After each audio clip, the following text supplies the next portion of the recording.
Hello, Sussex Squad. Welcome back to the Sussex Insights, your home for real talk, truth and clarity behind the headlines about Prince Harry and Meghan Markle. I'm your host, Adriel, and today, do we have a story for you. We're diving into a massive development in Prince Harry's ongoing legal battle against the Daily Mail. And let me tell you, this is the kind of victory the mainstream media conveniently forgets to report properly. The Daily Mail just got absolutely shut down by the High Court. What happened in that courtroom was nothing short of brilliant. So grab your tea, settle in, and let's unpack the details of this major win that has the tabloids shaking.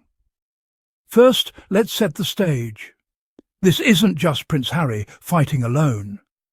This is a coalition, 7 high-profile claimants standing together against Associated Newspapers, the publisher behind the Daily Mail and Mail on Sunday.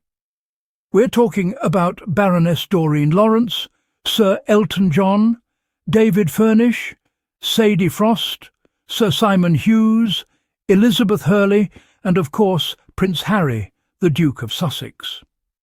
These aren't random celebrities chasing headlines.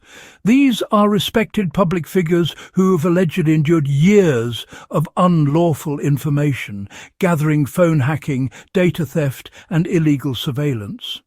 The kind of violations that would make anyone sick if it happened to them or their family. The case has been progressing toward a 2026 trial, but the Daily Mail has been doing everything it can to derail it. They've tried procedural tricks, thrown up roadblocks, and even weaponized the legal process to slow things down. But here's where it gets really interesting. The Daily Mail's legal team recently made what many are calling a desperate move. They accused Prince Harry and the other claimants of failing to properly share documents, claiming they weren't meeting their disclosure obligations. The dispute centered around a research team helping the claimants 3 investigative experts: Dr. Evan Harris from Hacked Off, Graham Johnson from Byline Investigates, and Dan Wadle from the Media Reform Coalition. These aren't amateurs. They're specialists who have spent their careers exposing press misconduct and supporting victims of unethical journalism. The Daily Mail claimed this team was holding back information, and then in classic tabloid fashion they went nuclear. They filed for what's called an unless order, basically a legal ultimatum. They wanted the court to force immediate disclosure or strike out the entire case. Think about that they were willing to destroy the whole lawsuit over a paperwork argument. Mr. Justice Nicklin. On November 10th, he published his judgment, and it completely demolished the Daily Mail's arguments. After carefully reviewing the evidence, Justice Nicklin found no defiance and no bad faith from Prince Harry or any of the other claimants. Let me repeat that: no defiance, no bad faith.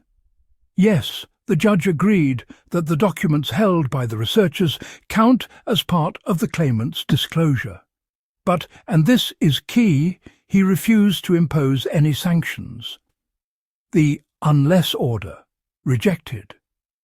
The threat to strike out the case, denied. Justice Nicklin made it clear that the research team was hired for their expertise in media misconduct, not to hide evidence, and he praised their cooperation. He even stated there's no reason to anticipate non-compliance from Harry's team. That's judicial language for "we trust them completely." So what does this ruling mean? Let's break it down. First, the case stays fully on schedule for the 2026 trial. Nothing has been delayed or struck out.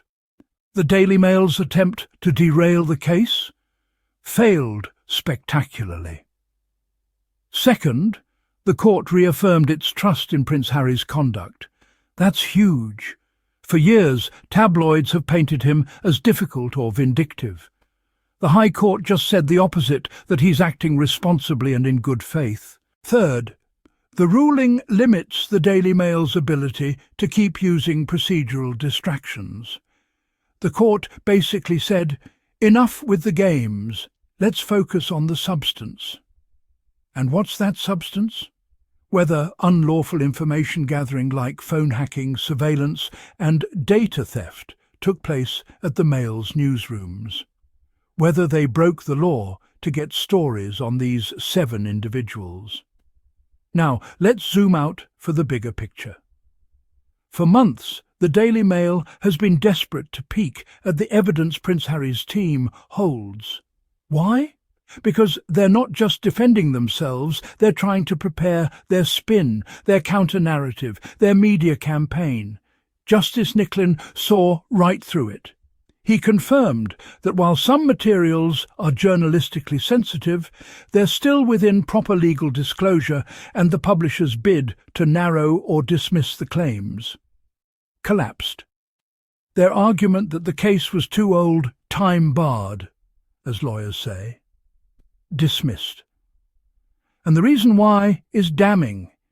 New evidence links key Mail journalists directly to unlawful activities, proof that the claimants couldn't have known earlier because the misconduct was hidden.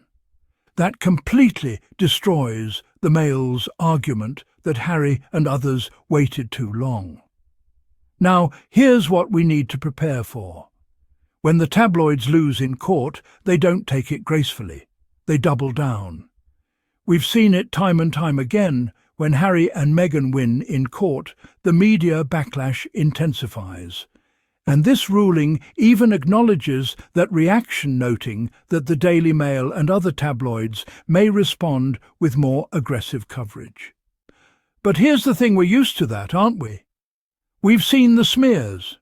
We've seen the coordinated hit pieces. But this ruling proves one thing beyond doubt.